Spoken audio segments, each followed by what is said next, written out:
He who cannot command himself must obey. You are taught to be kind, to stay humble, to think of others before yourself. You followed the rules. You kept your voice low. You made yourself small. But now you wonder, why do others get ahead while you're left behind? You work hard. You care. You wait, but the world does not wait with you. It moves for those who move first, not for those who ask politely. You've seen it. People who lie rise faster. People who demand get more. People who risk get chosen. And what about you? You were told that good things come to those who wait, but they never came. Nietzsche had a name for this conflict. He called it the will to power, not the will to be loved, not the will to be safe. The will to rise. This is not about being evil. It is about being awake, about realizing that those who win do not play by the same rules as those who lose. Nietzsche believed that life is not fair by nature. It is not equal. It is not peaceful. It is full of competition. Every living thing fights to grow, to survive, to dominate its space. The tree stretches for sunlight. A lion fights for territory. A mind pushes for influence. This is not cruelty. It is creation.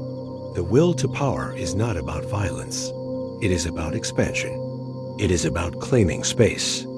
In a world that tries to shrink you, you feel it too. That push to speak when you are silent, to move when you are still, to stand when you are told to kneel. But then the fear returns. You tell yourself to be quiet, to be liked, to be safe, and someone else takes your place. Ruthless people do not wait for permission. They act, they claim, they reshape the rules to fit their path. They are called selfish, aggressive, unfair. But behind those labels is one simple truth. They move, and others do not. Nietzsche described two moral systems. One belongs to the herd, the other to those who break away. Herd morality says, blend in, be equal, do not disturb others. Master morality says, stand out, take pride in your strength, value creation over comfort. Herd morality protects the weak. It teaches guilt to those who rise too far. It punishes ambition. It praises obedience.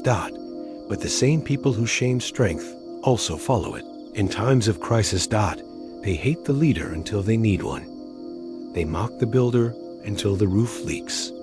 They reject the warrior until the fire reaches their door. Herd morality is about peace. But peace comes after someone has taken control. That control always comes from the will to rise. When people fail, they search for a reason. But instead of improving, they often blame those who succeed. They say success is greed. Confidence is arrogance.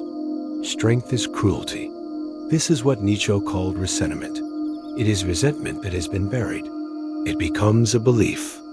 It turns weakness into virtue. It makes failure a form of pride. But resentment is not noble. It is rot. It poisons potential. Ruthless people recognize this poison early. They reject it. They do not explain their success to make others feel better. They do not ask for approval. They do not apologize for wanting more. They act without guilt. That is what separates the strong from the bitter. Ruthlessness is often misunderstood. It is not about harming others. It is about not harming yourself. It is about protecting your time, protecting your vision, protecting your future. Kindness without limits becomes a trap. You give and give until there is nothing left. Then you wonder why no one gives back. Ruthless people choose limits. They say no. They walk away. They let others be uncomfortable. And because of that, they build. They create businesses. They shape culture. They lead. Their success is not an accident. It is the result of focused discipline and relentless self-respect. They know what they want, and they move toward it without blinking. That clarity terrifies the herd, because it reveals how unclear most people are.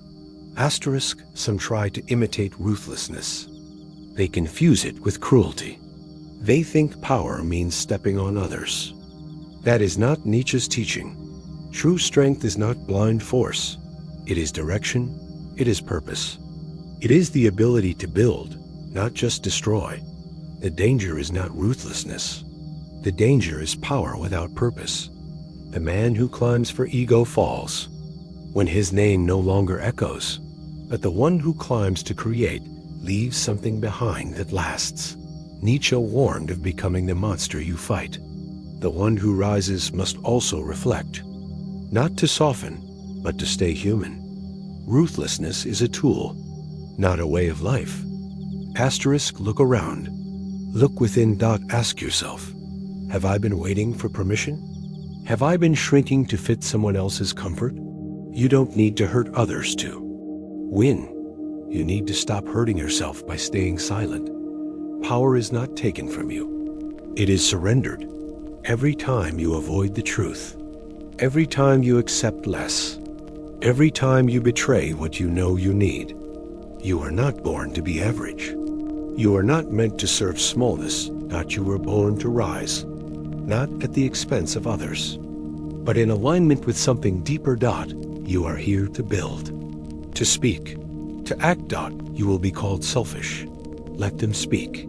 You will be called ruthless. Let them label, because at the end of the day, the question is not how kind you were.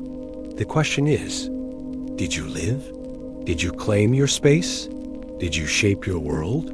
Or did you spend your life waiting for someone else to give you permission? You are free to choose, but you are not free from the cost of your choice. Greatness is not given.